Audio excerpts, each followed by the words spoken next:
Hello everyone. This hour on Verbling, the next in my Getting Results in Business series.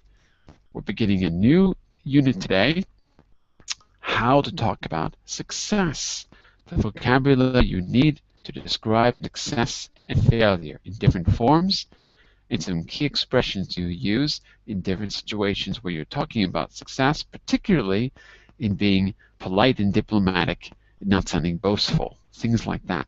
We'll talk about that in just a minute. First, a little bit about me. I'm Jon-Eric, your Verbling teacher for this hour. I'm an American teacher from New York, hanging out from Lisbon, Portugal to bring you this class. Here are 3 quick rules to help you participate in my class. Don't forget to turn off, tune in, and open up, which means please turn off your microphone when you're not speaking so we can keep the classroom nice and quiet. Tune in to the new words that you're learning. Use them as actively as you can so that I can correct you and give you feedback. And finally, open up to your classmates. Relax and have fun. We're all here to learn, and this is a safe and respectful place to practice your English. And that is a little bit about me. Now, I want to know a little bit about you. Well, let me tell you something about the class. One of the things I want to say here, let me just look at my notes. We're going to be talking about personal achievements and company achievements, how you can talk about your place of work, and how to define success is one thing that we need to talk about in the class.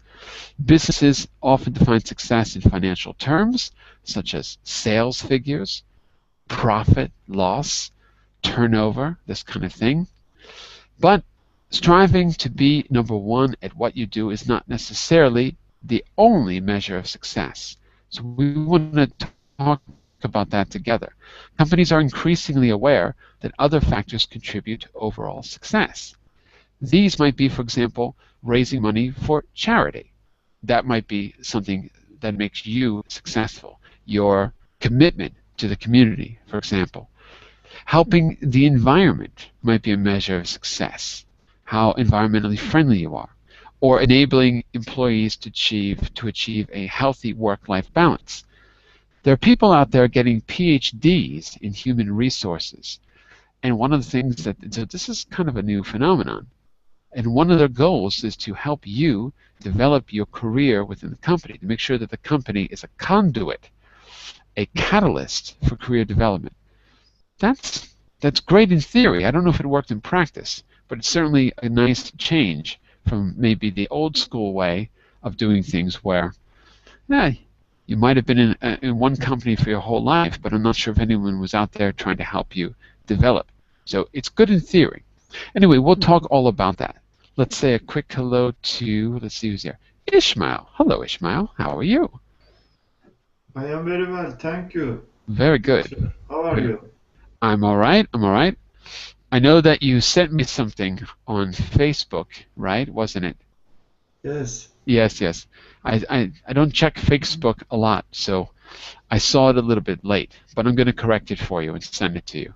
But anyway, I did see it this weekend, so sorry about the delay, but it'll be corrected. Not at all. All right. Here's what I want to do.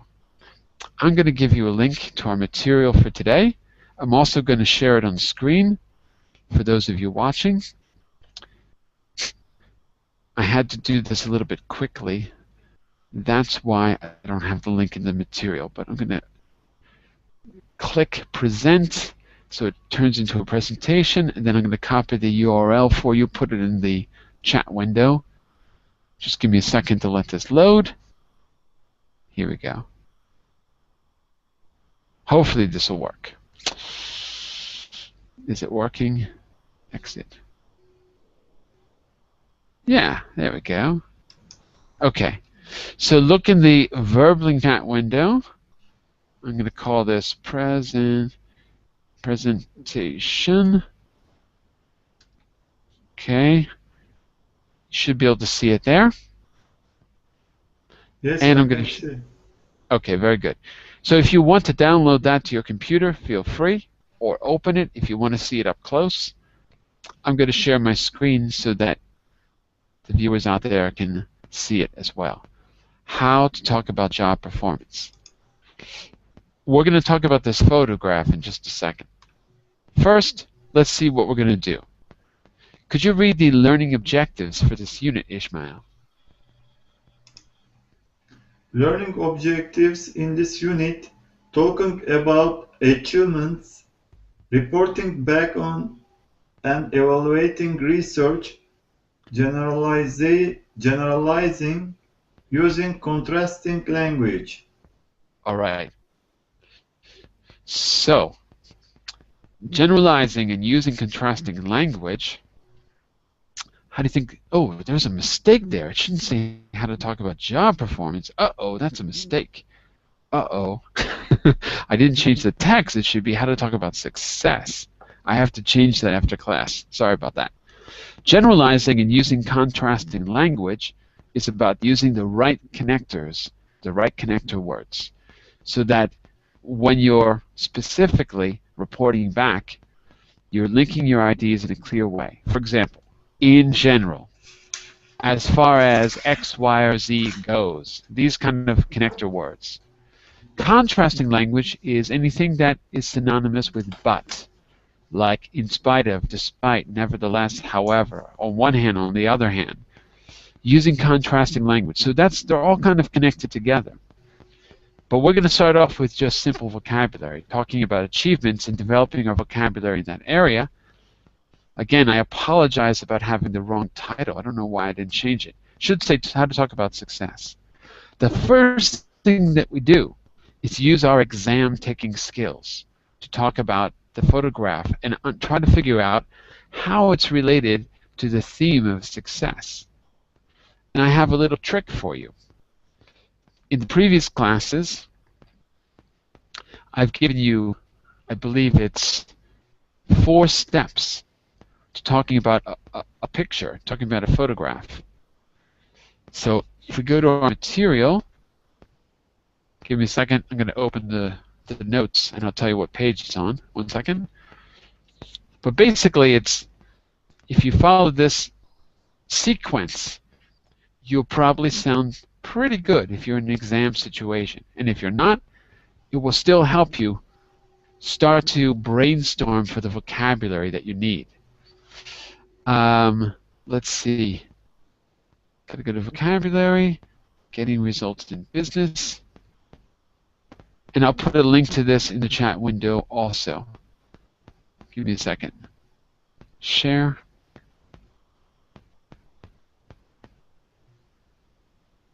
It's not going to let me share. There we go. Okay, so this one I'll call shared notes. And if you want to open it, you can. It's there for you right now. But the main thing is that I have that technique that I've described. I've got it there in the table of contents. My document is loading a little bit slowly. Hang on a second. Let's see where it is.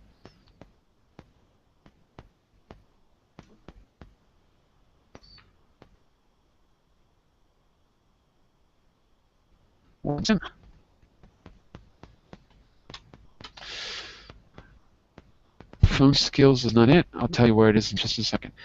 How to describe a photograph. It's in the notes. And if you click on it, I'll share this on my screen in a second. If you click on it, and I add a few page numbers here at the top of the page, it's on page 14. Yeah, it goes to page 14 in the notes. I'll share my screen, though, so you can see it. Just the first time, because it's been about 2 weeks since we've done this. So let me go over this quickly with you. What I'm going to suggest is that you follow these 4 steps. And each time we do it, I'll try to add more and more keywords and expressions to help you. The procedure for describing things in photos is the following. Say what you see. There appears to be. There most likely is. Right? You can say something is or it seems. It seems to be. So those are three expressions you could say. Number two, guess or speculate about why. Why are you being shown this detail? What's it got to do with the unit? There may be, there might be, I suppose, I'd imagine. Number three, step three, compare and contrast it with something you're familiar with. Both things have X, Y, and Z. Finally, offer a personal preference if it's possible. I'd prefer. So those are the 4 steps I suggest, because I'm going to give you key expressions in each, and today we'll add a few more. Let me give you one example of how I would describe that picture, and then I'm going to turn it over to you, Ishmael, to use my example, use mine as a model, and then say something of your own. Okay? So now you can see it on screen, and let me go through the 4 steps quickly. Well, there's a guy on a horse, so it seems to be a professional jockey in a horse race. It seems to be a professional jockey running a horse in a horse race. That's what, number 1, say what I see. Number 2, speculate about what. I'd imagine that racing a horse is all about reaching the finish line, and all that really matters, I mean, you can talk about the athleticism of the jockey or the horse. You know, the most famous athlete in history was a horse, Secretaria, famous, like the perfect athlete. But I suppose in reality we're more concerned about the finish line, and so that raises the question about what's important, the performance or the success at the end. Now you need to compare and contrast it with something you're familiar with. Well, working in any job is called a rat race, and both races have some similarities. In both cases, you're concerned with the finish line, and the finish line is getting the job, getting the promotion, getting the raise, getting the bonus. Now, step 4, you have to offer a personal preference.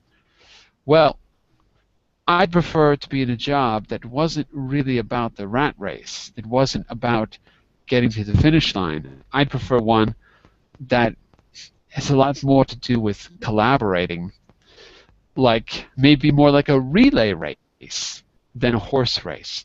You know, in the Olympics where they have the baton and they pass it, so it's all about working as a team. I think that's much more interesting and satisfying. So there you go. I've just gone through the 4 steps, and I was just thinking spontaneously of what I could say. But it sounds like a good, well thought out answer. In fact, it's just a trick. I'm just following a formula. Okay? It's a trick, but it's also a great way to start to brainstorm and develop your vocabulary for talking about success. Okay, Ishmael, I'd like you to do the same. I'd like you to say what you see. You can talk about the detail that I mentioned, or you can mention a new detail, something different. Then I'd like you to go through the other 3 steps. Are you ready? Ready. Ready! Go for it. Go for it, Ishmael. Go for it. So say something that you see first, and use those key expressions on page 14. There appears to be, there most likely is, it seems to be, or anything you want to add there, okay? I see 2 pictures. They are similar. I think they seem to be similar. they seem to be similar. Okay, good. Tell me one detail that you notice.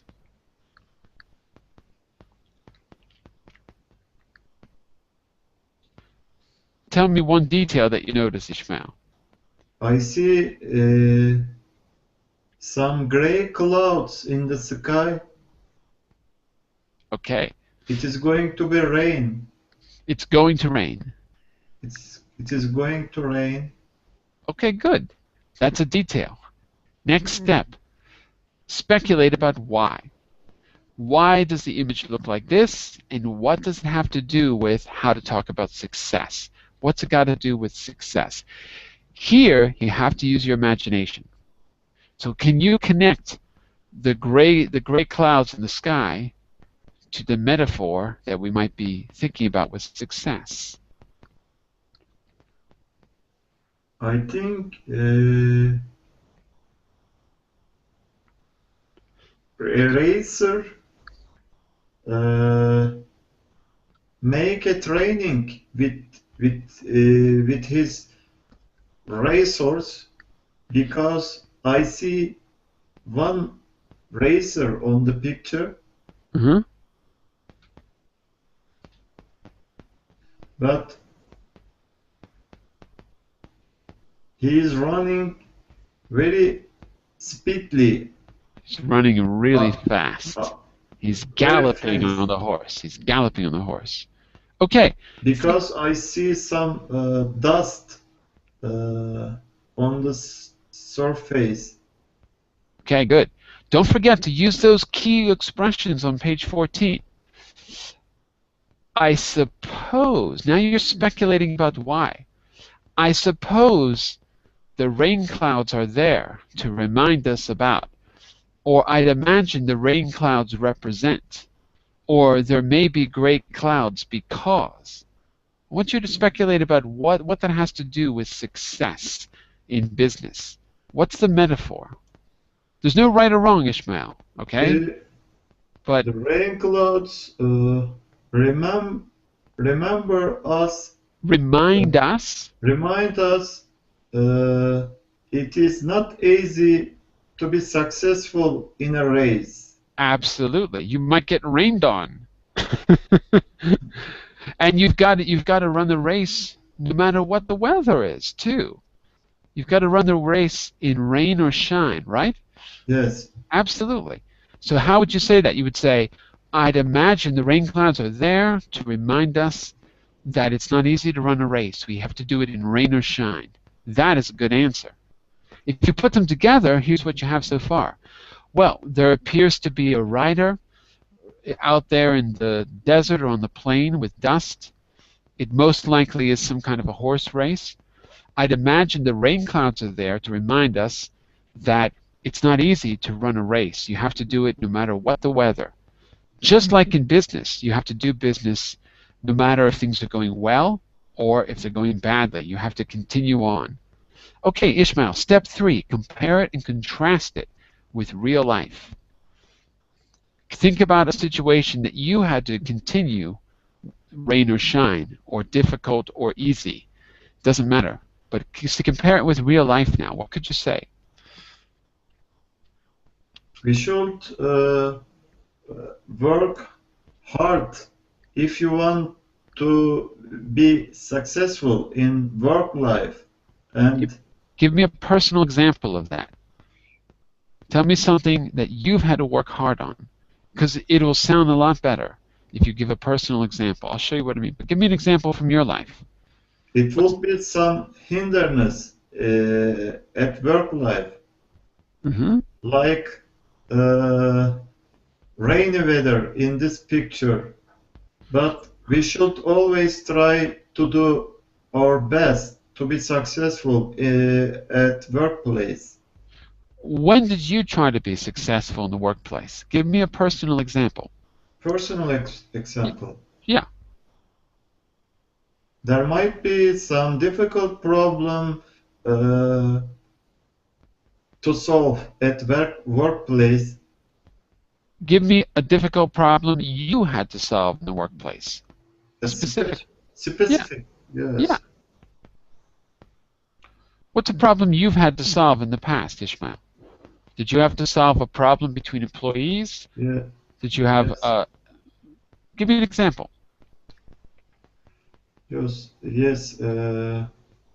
For example, I work at a simulation center, and many times helicopter simulation software crashed. Okay. When the pilots are training in this simulation, they are using some emergency procedure, and Right. every emergency procedure has a different software, and when they are training different emergency procedure, sometimes software crashed. Absolutely. And now you need to link that back to carrying on, rain or shine, carrying on through easy times or difficult times. So how did you carry on when that happened? How did you deal with it? Uh, there is always some difficult times at workplace, Mm-hmm. like the weather in this picture. Mm-hmm. So all I need to hear is what you did to carry on. When the software crashed, what did you do? Did you go home and cry? Or did you, how did you deal with it? We try to find out where is the problem We tried to in find out where the software. problem was. Repeat, where the problem was. We try to find out where the problem was. That's it. We didn't give up, right? Yes. Okay, good. Listen to the whole thing now.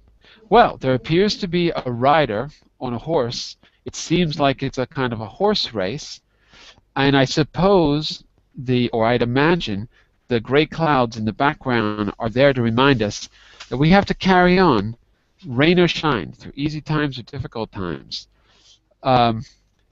Which reminds me of what happens at work. A lot of times our software crashes. In both cases, both situations have some, unexpected problem that comes up. For the racer, it's the weather. For us in aviation, it's that the simulation software doesn't work. But in both cases, we have to carry on. In my case, we tried to find where the problem was rather than just giving up, because it's very frustrating.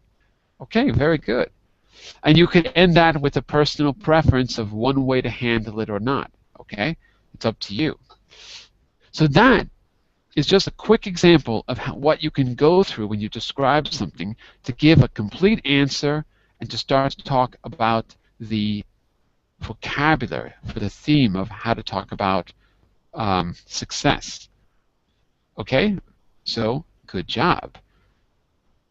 But let's move forward here. Starting point. The first thing we're going to do is a little brainstorm. Okay? It asks us to match these products. So we're talking about success now. But in order to talk about success, we have to look at something successful. Match these products to the country or region which first manufactured them, or where explorers first discovered them. Okay? Can you read the products for me, Ishmael? Yes. Products: silk, potatoes, Wait. Potatoes. Yeah. coffee, black pepper, chocolate, rubber. That's it.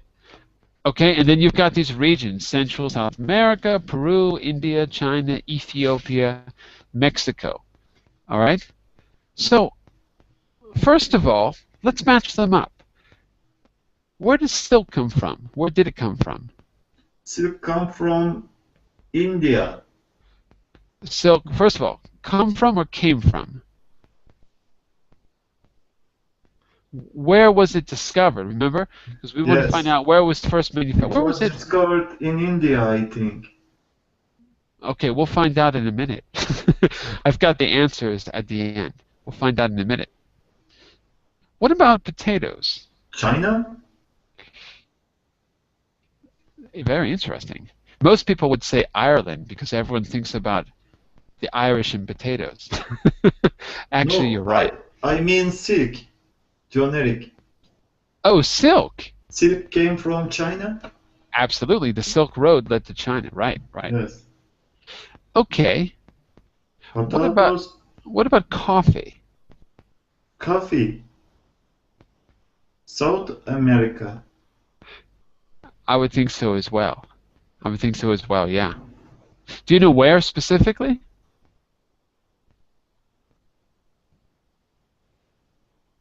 Do you know where in South America? I don't know. All right, we'll see it at the end. Okay, next we've got black pepper. Pepper. You know how we've got salt and pepper? So Black pepper. yeah. Salt's the white stuff, pepper is the dark stuff that makes you sneeze. Pepper came from Mexico? So it's probably South America as well, right? Yeah, perhaps Mexico. All right. So Ahmed, you're just joining us. We're talking about success, our new unit.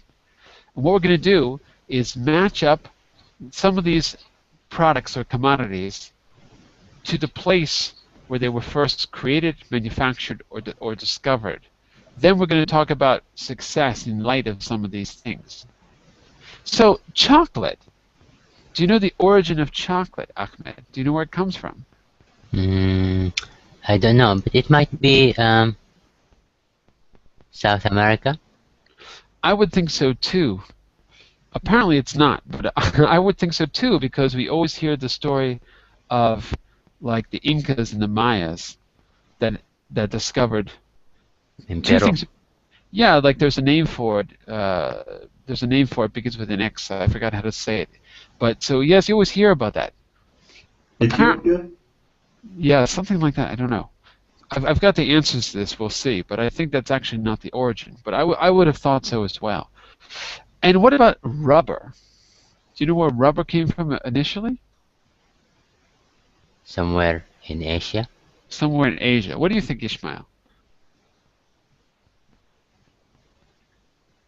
What do I you think? think rubber came from India. You think rubber came from India? Apparently, Ishmael, you're right.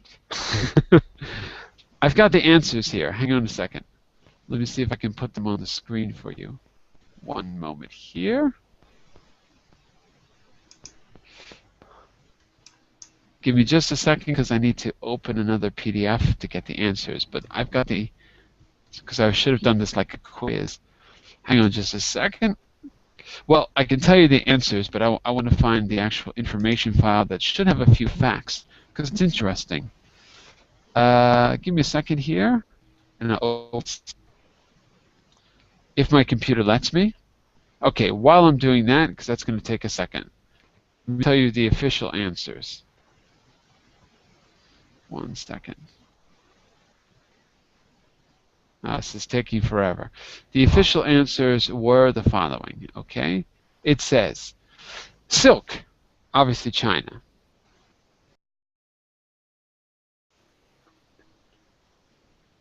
Coffee. It says the origin of coffee was actually Brazil. I kind of wonder if that's true, because I remember reading about coffee when it was introduced in Europe. And it was introduced, I guess it was in the 16th century. And they used to compare it to alcohol because they didn't really know what to do with it. So they created coffee houses very similar to taverns. It's kind of interesting. And you can still see the original sign, the original advertisement for the first coffee house. In fact, it's online somewhere. If I can find it for you, I'll show it to you. But hang on a second. This is on page 146. Let me see if I can get you the official answer here. Hold on a second. 146. Is this it? Okay, next one. 16. Okay. Oh, it doesn't give us the facts. It just gives us the answers. I wanted the facts. Oh, no. Oh, no. I thought it had more information than that. Okay. I heard something about coffee. It came from Yemen, Ethiopia. Well, yeah, here it is. It says coffee, Ethiopia, the origin of coffee. So Ethiopia, India for black pepper, Mexico for chocolate. So I guess he was right. Silk for China. South America, Peru, the origin of potatoes. And it doesn't say specifically, but South America, Central America for rubber. Well, we know that because there's a famous story about Walt Disney, I think it was, creating a rubber factory in the Amazon, trying to create a little utopian society in the middle of the Amazon Was it? No, it was Ford, not Disney. I think it was John Ford who created it. Wow, I thought there was going to be more information than that. I'm disappointed. Very disappointed. I wanted to know exactly what the story was. We'll have to look it up. Okay, but our point here is to work with vocabulary. So, which countries are now the leading producers of the products in wine? So we know where they came from, but which are the leading producers now? What would your guess be?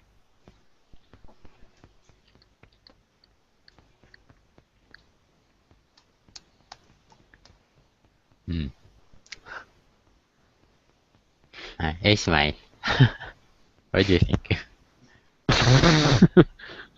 So look, silk, potatoes, coffee, black pepper, chocolate, and rubber. So we know. So I think what I was actually showing you. Chocolate, Swiss. Swiss chocolate is certainly the most famous place for it, isn't it? Yes. Well, for example, let's do a more mundane example. What about whiskey? When you think of whiskey, when you think Ireland.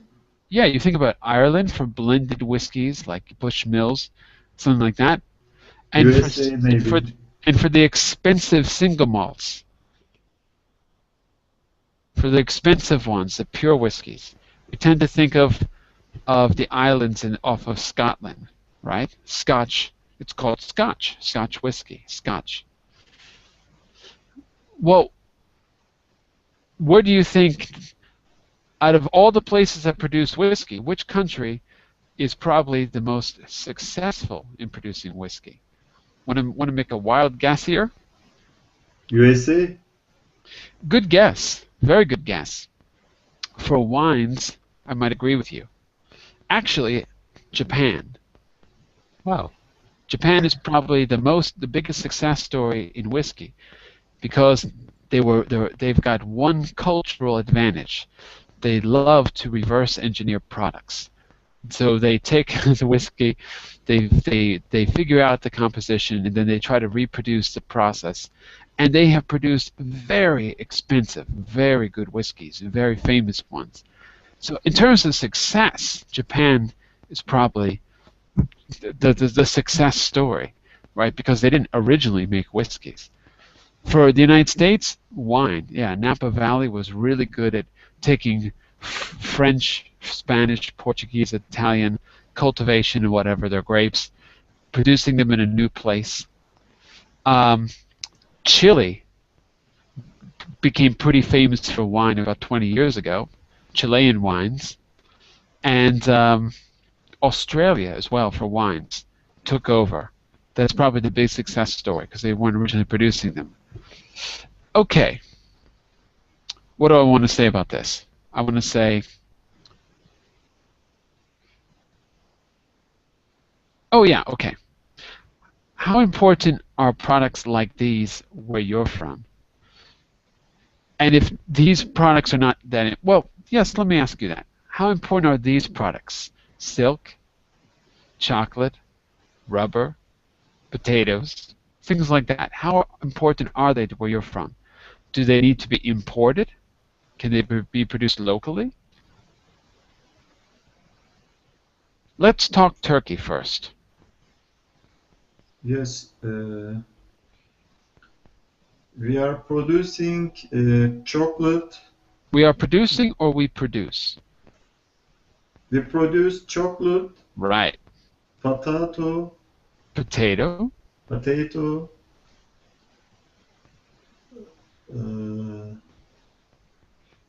You've got some of these other ones as well if you want to look. Coffee. Oh, Turkish coffee is famous.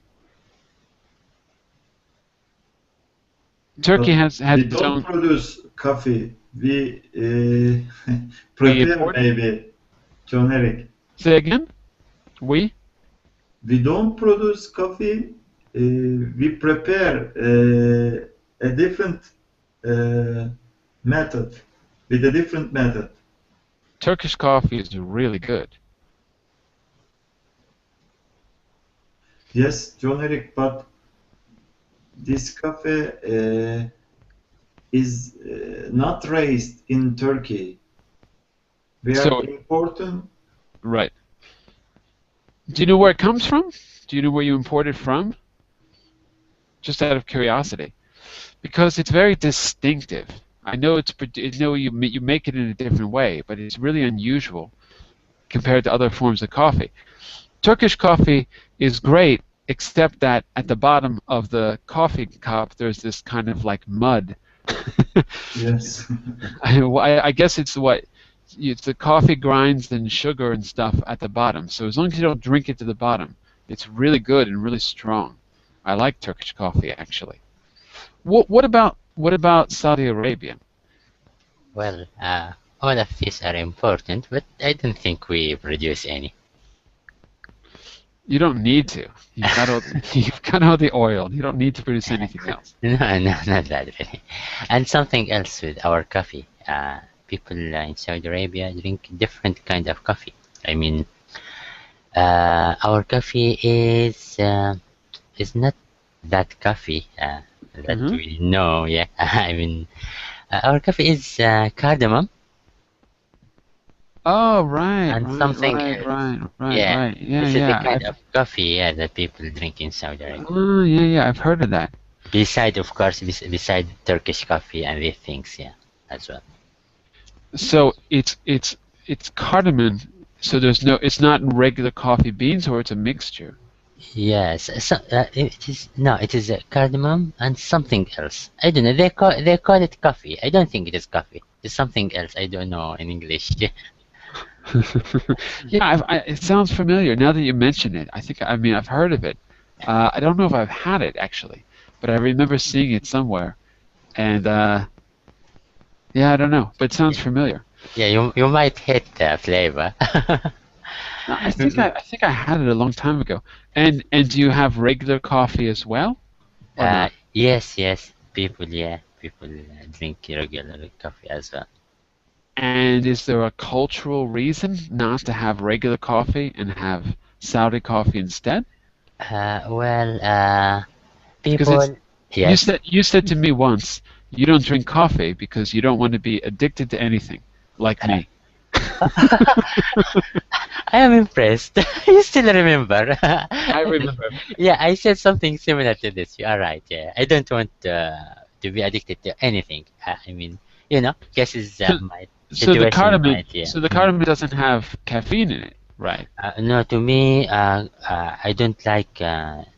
Well, uh, personally, probably I like the flavor or the taste of this coffee with cardamom, but Right. I feel it is very. Mm, uh, I don't say dangerous, but it might harm a little bit because cardamom is strong. Oh, really? So it's Yeah, it's. Hmm. it might to me, for example, if I have just a little of this thing, my mouth gets sore. I have a sore mouth. Yeah, Uh-oh. yeah. So you give up caffeine, but you might damage your body. As long as it tastes good, that's all that matters. Well, listen, chocolate can be pretty damaging too. The human body hasn't really adapted to sugar, and we have a massive amount of sugar now in food, particularly processed food. So it's something that we changed our diet so fast that evolution hasn't had a chance to catch up, basically. So I think we can relate on different levels. I don't know exactly where we're going with this discussion, actually, because we're talking about success, and let me see if I got a final question here. I think I do. Oh, right, here we go. How different would the world be if these products had not been discovered? Okay, it's a legitimate question.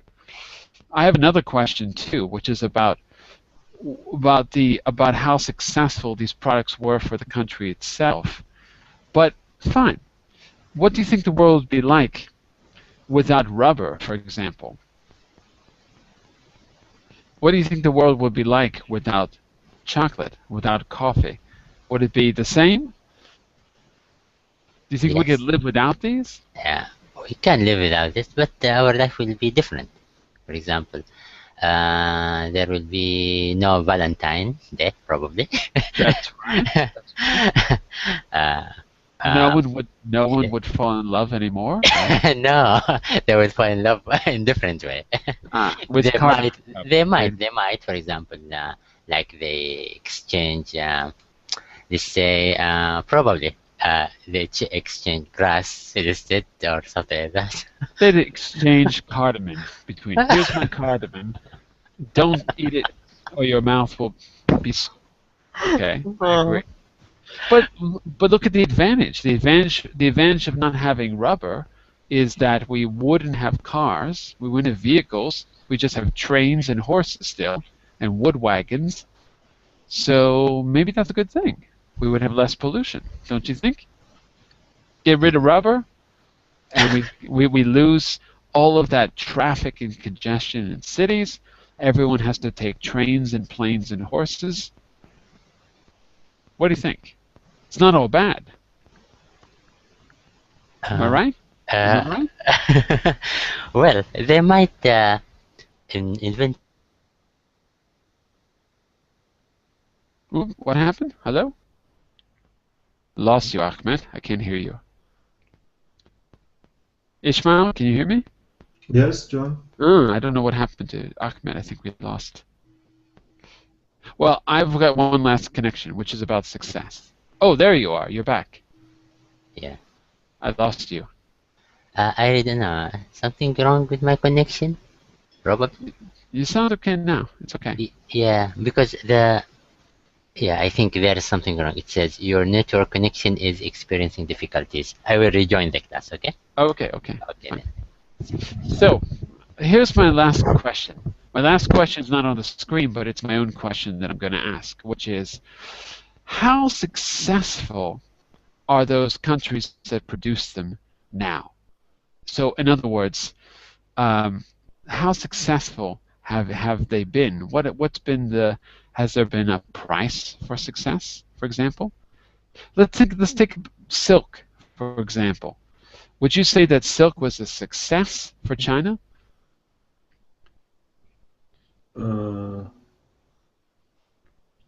I don't know actually, Jon-Eric, but there are some products, 6 products in Turkey, which is made in India.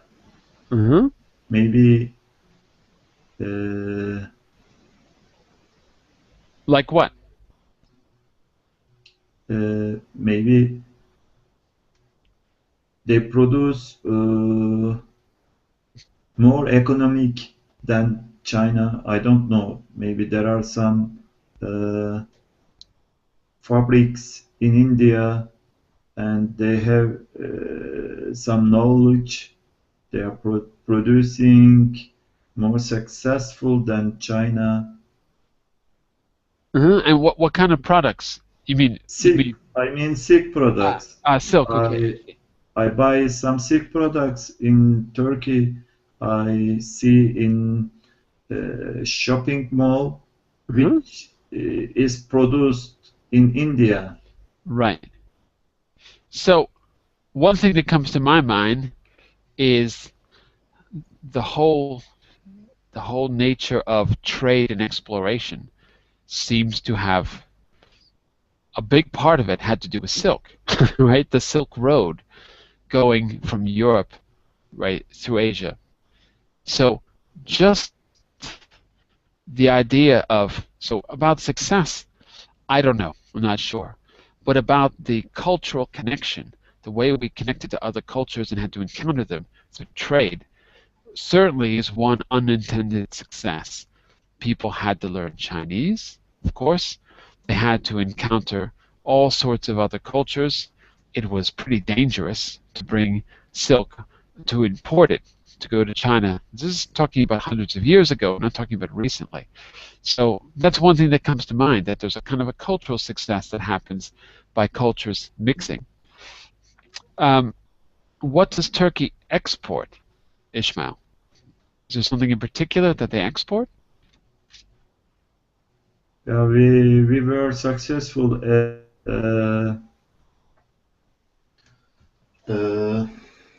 how can I say? clothing, So textiles, right? textile industry. We are producing more economic than Europe, and we are exporting We are Europe, but we are exporting or we export, we export Europe, right? but China change everything because they produce more economic than us, and textile industry is dead now in Turkey. Okay, so that's not a success, it's a failure, isn't it? Yes, Okay, well that's part of our unit, is being able to talk about success and failure in some detail. So we can say, Ishmael, we can say the textile industry, we get the camera back on here, the textile industry moved away from Turkey to China, right? yes. It moved away is the key word. So what about Saudi Arabia? When did oil production begin in Saudi Arabia? Just out of curiosity, because I know in oh, I'm forgetting. I know that most places it began like just over 100 years ago. I'm trying to think. Oh, what's the example I was thinking of? I can't remember now. But most places the industry began about 100 years ago. What about Saudi Arabia? What was happening 100 years ago? Was it Saudi Arabia 100 years ago? The map looked a little different, didn't it? Yeah, but Saudi Arabia was there, but I mean, probably no one wanted to go there Right. because how to say, because tribes lived in Saudi Arabia.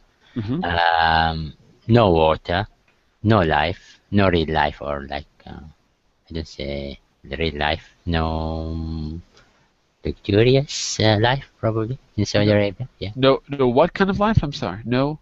I mean this life that you, Water? yeah. I don't know how to describe in English. What I meant, I mean, people might go for holiday to relax and enjoy the weather and things like that. Nothing like this in Saudi Arabia. I mean, yeah, no weather, no relaxing place. But the thing that people wanted might go to, I mean, the reason why people might go to Saudi Arabia because of something religious. Otherwise, yeah, people don't go there to Saudi Arabia. So, even let's say the time of war and these things, no one might think, for example, to, I don't know, what do you call this in English? Colonize, something like that. What happened? To colonize, yeah, that's Yeah, definitely a word. I don't know if that's what you mean, but yeah. yeah, that's what I meant. Yeah, I mean at the beginning because no national resources as well. That time was in Saudi Arabia. I mean, no one knew that there were oil. Mm. But things changed, of course, once we discovered there is oil. So, and yeah, you can say before, because like the country that called the Saudi country had like three, I don't know, stages or something like that. I don't know what happened exactly and when. I don't remember the things because I wasn't there. Yeah.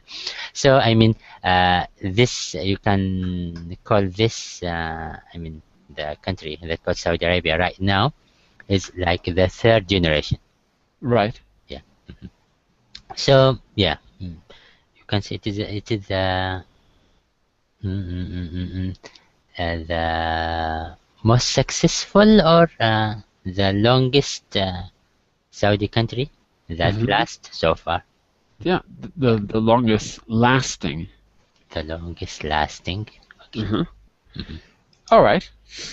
So But Mecca has been there for a long time, right? Who?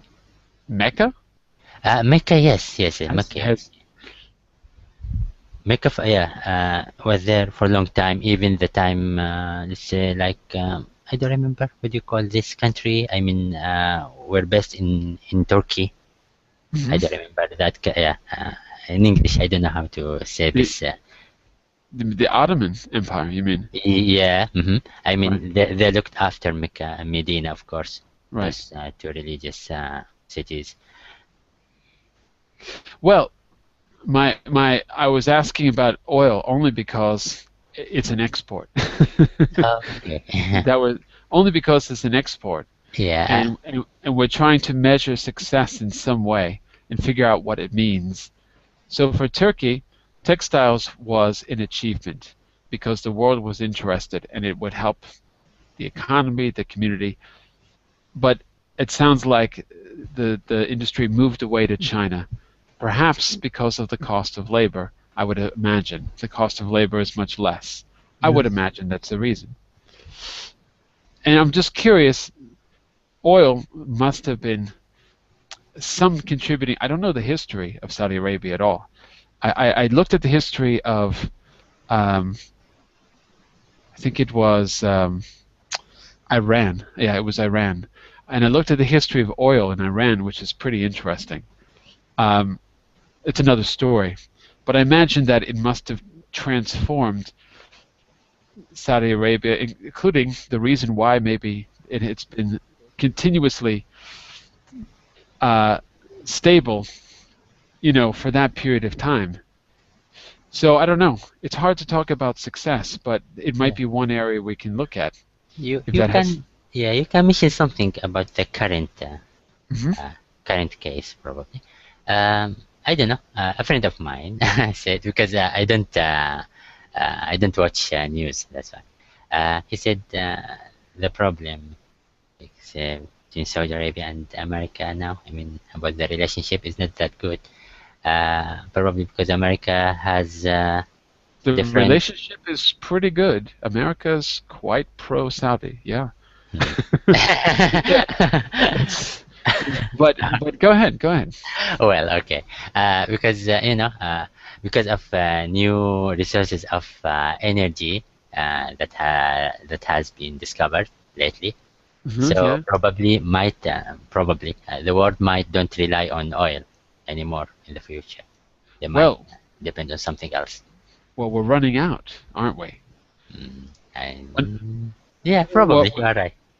when I was a kid, the Yeah. big issue was what we used to call peak oil, and no one, I don't, as far as I know, again, I'm not an expert in this, but as far as I know, OPEC wouldn't release figures on when it had passed the peak oil, when it had passed the halfway mark.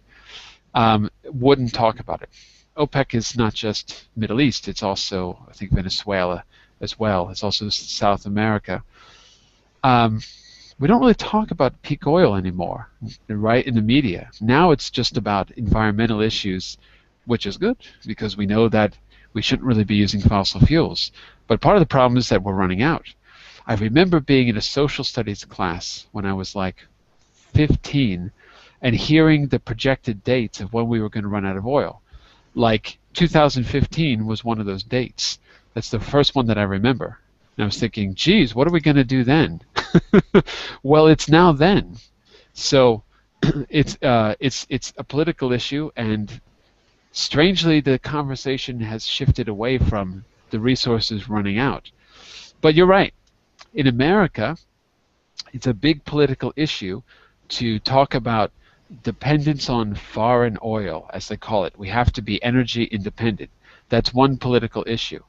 So the problem is, then they go and try to extract oil in places that are really difficult to extract from, like in Canada, very in Alaska, very difficult to extract the oil because it's in this sandy form. And basically you end up ruining the environment and shipping it in a very dangerous way through places that have nothing to do with oil. So it kind of And Obama uses a lot of oil reserves that we didn't used to use. We used to reserve them, and now he's releasing them and using them, though it's not an energy crisis.